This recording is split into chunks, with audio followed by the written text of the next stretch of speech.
दोस्तों NHPC limited की बात करें तो स्टॉक में कल हमने कुछ गिरावट देखी है। तेजी बनी थी दिन में, लेकिन ऊपर के लेवल से प्रॉफिट बुकिंग आ गई। अब आप देख सकते हो स्टॉक फिलहाल 100 से नीचे है, थोड़े से दबाव में जरूर है, लेकिन क्या ये आने वाले समय इसमें शानदार तेजी बनेगी या फिर अभी गिरावट बाकी है। तो यहाँ पे फरवरी के लेटेस्ट म्यूचुअल फंड के आंकड़े हमारे सामने आ चुके हैं। काफ़ी ज़बरदस्त म्यूचुअल फंड ने खरीदारी की है, जो एक हमारे लिए राहत भरी खबर है। यानी म्यूचुअल फंड इस लेवल पे खरीदारी करना पसंद कर रहे हैं। तो कौन से म्यूचुअल फंड ने कितना निवेश किया उसको अच्छे से समझेंगे। इसके अलावा कंपनी लगातार एक के बाद एक प्रोजेक्ट कर रही है, सोलर प्रोजेक्ट काफ़ी ज़्यादा कर रही है और आने वाले समय इसका बेनिफिट देखने को मिल सकता है। तो यह एक सरकारी कंपनी है और अंडर वैल्यू स्टॉक है, क्योंकि पिछले 10-15 सालों में इसकी प्राइस नहीं बढ़ी है। लेकिन जिस तरह से अब बिजनेस बढ़ने लगा है, तो ये स्टॉक भी आने वाले समय बड़ा मल्टीबैगर बन सकता है। क्या इसके अंदर 4 डिजिट में जाने की काबिलियत है, समझने की कोशिश करेंगे इस वीडियो के माध्यम से। लेकिन फ्रेंड, उससे पहले अगर आप पहली बार हमारे चैनल पे आए तो चैनल को सब्सक्राइब कर दीजिए, एक बेल आइकॉन दबा दीजिए ताकि जब भी नया वीडियो बने पहला नोटिफिकेशन आपको मिले। वीडियो पसंद आए तो लाइक से जरूर कीजिए। चलो फ्रेंड्स, वीडियो स्टार्ट करते हैं। मैं हूँ आपका दोस्त एस.वी. दवे और हमारे अपने चैनल ऑनलाइन कमाई में आपका बहुत बहुत स्वागत है। तो सबसे पहले गुरुवार के कारोबार को डिस्कस कर लेते।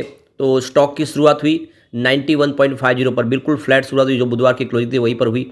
इंट्राडे में 91.55 का हाई बना, लेकिन फिर उसके बाद में ऊपर के लेवल से दबाव देखना शुरू हो गया और इसने 89.75 का लो बनाया। अंत में क्लोजिंग 90.15 के आसपास, जहाँ पे 1.48% की गिरावट थी, यानी लगभग 1.5% के आसपास की गिरावट थी। वॉल्यूम लगभग एक जैसा इसमें। पिछले एक महीने पर इसका 17 करोड़ का वॉल्यूम था। 4 करोड़ की डिलीवरी उठाएगी। 1 वीक पहले 8 करोड़ का वॉल्यूम हुआ, 2 करोड़ की डिलीवरी उठाएगी। और बुधवार को 7 करोड़ का वॉल्यूम हुआ था, 2 करोड़ का डिलीवरी बेस काम हुआ। और गुरुवार को यानी कल भी 7 करोड़ का वॉल्यूम हुआ, यानी वॉल्यूम में एक तरह से ठहराव आ गया है।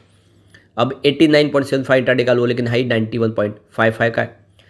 36.75 52 वीक का लो और हाई 115 का है। यह इसकी ऑल टाइम हाई है। तो अभी उस लेवल से देखें तो लगभग आपको ये स्टॉक 25 रुपये नीचे दिखाई देगा। पिछले दिनों लगातार दौड़ा काफ़ी शानदार। उसके बाद में सरकार ने ओएफएस का ऐलान कर दिया और एम्प्लॉयज़ के लिए जो ओएफएस का ऐलान किया उसकी प्राइस 71 रखी गई। उस वजह से स्टॉक में गिरावट का दौर शुरू हुआ और लोगों को लगने लगा कि इसकी प्राइस तो 71 के आसपास है। फिर यह स्टॉक 100 के नीचे आया, लेकिन 90 के आसपास काफ़ी अच्छा स्टेबल हो रहा है। इसने लो में 76 का लो भी बनाया था, वहाँ से इसने बाउंस बैक दे दिया। अब ये स्टॉक ऊपर जाने को तैयार है। यहाँ से इसकी परफॉर्मेंस को भी देखें तो 2 मार्च को स्टॉक 90.45 के आसपास था, जहाँ पे 0.7% की तेज़ी बनी। 4 मार्च की बात करें तो क्लोजिंग 89.10 के आसपास, जहाँ पे 1.5% की गिरावट हुई और स्टॉक 90 के नीचे चला गया। लेकिन 5 मार्च को स्टॉक ने फिर 90 के स्तर को छुआ और 92.45 के आसपास क्लोजिंग दी, 3.48% की शानदार तेजी के साथ। उसके बाद 6 मार्च को स्टॉक में फिर प्रॉफिट बुकिंग आई। स्टॉक 91.50 के आसपास आ गया, जहाँ पे 1% की गिरावट हुई। और 7 मार्च को 90.05 के आसपास क्लोजिंग थी, जहाँ पे 1.6% की गिरावट हुई। तो ये क्लियरली आप देख सकते हो कि स्टॉक अभी फिलहाल 90 के आसपास स्टेबल होने को तैयार है। नीचे जाने पे फिर से एक बाउंस बैक देता है, ऊपर जाने पे फिर दबाव देखने को मिल रहा है। तो एक तरह से ये 90 का एक मजबूत सपोर्ट दिखाई दे रहा है। आने वाले समय इसके ऊपर काफ़ी समय तक अगर स्टेबल रह जाता है तो फिर ये 100 को क्रॉस करके नई तेजी के साथ आगे बढ़ेगा। अब यहाँ पे फरवरी के लेटेस्ट म्यूचुअल फंड के आंकड़े आ चुके हैं। यहाँ पे 20 म्यूचुअल फंड ने फ्रेश खरीदारी की है, 19 म्यूचुअल फंड ने बिकवाली की है।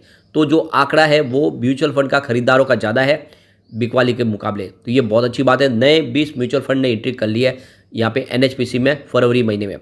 तो यहाँ पे देख लो कि ऐसे आंकड़े को हम डिस्कस करेंगे जिसकी जो निवेश है वो बड़ा होगा, यानी कम से कम 1000 करोड़ के ऊपर जो इन्वेस्टमेंट किया होगा उसी को डिस्कस करने वाले। तो एसबीआई पीएसयू रेगुलर ग्रोथ ने यहाँ पे 1762 करोड़ का इन्वेस्टमेंट किया है। सीपीएसई ईटीएफ ने 36,337 करोड़ का भारी भरकम निवेश किया है।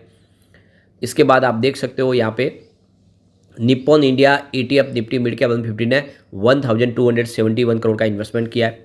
Motilal Oswal Nifty mid cap 150 index fund regular growth ने 1379 करोड़ का इन्वेस्टमेंट किया है।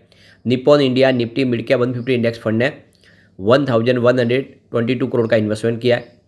इसके अलावा अगर आप देखें एसबीआई कॉन्ट्रा फंड रेगुलर पे आउट, जिसकी काफ़ी बड़ा निवेश किया है, करीब 25,324 करोड़ का भारी भरकम निवेश किया है। और उसके बाद देख सकते हो कि Invesco India multi cap fund growth ने 3,144 करोड़ का शानदार निवेश किया है। Canara Robeco mid cap fund growth ने 1,973 करोड़ का इन्वेस्टमेंट किया है। Invesco India contra fund growth ने 13,824 करोड़ का इन्वेस्टमेंट किया है। इसके अलावा Baroda BNP Paribas cap fund ने मल्टी कैप फंड ने 2247 करोड़ का इन्वेस्टमेंट किया है। Baroda BNP Paribas large cap fund ने 1806 करोड़ का इन्वेस्टमेंट किया है। इसके अलावा बड़ौदा बीएनबी परिवार वैल्यू फंड रेगुलर ने 1711 करोड़ का इन्वेस्टमेंट किया है। बड़ौदा बीएनबी परिवार mid cap fund regular plan ने 1790 करोड़ का इन्वेस्टमेंट किया है। Invesco India flexi cap fund ने रेगुलर ग्रोथ ने 1449 करोड़ का इन्वेस्टमेंट किया। इसके अलावा Baroda BNP Paribas large and mid cap fund growth ने 1073 करोड़ का इन्वेस्टमेंट किया है। Mahindra Manulife aggressive hybrid fund ने 1033 करोड़ का इन्वेस्टमेंट किया है। बंधन multi cap fund regular growth ने 1938 करोड़ का इन्वेस्टमेंट किया है। बंधन कोर इक्विटी फंड ग्रोथ ने 3723 करोड़ का इन्वेस्टमेंट किया है। DSP India tiger fund regular plan ने यहाँ पे 3250 करोड़ का इन्वेस्टमेंट किया है। महिंद्रा मनुलाइफ फोकस ने 1178 करोड़ का इन्वेस्टमेंट किया है। इसके अलावा क्वांट स्मॉल कैप फंड ने 17,193 करोड़ का इन्वेस्टमेंट किया है।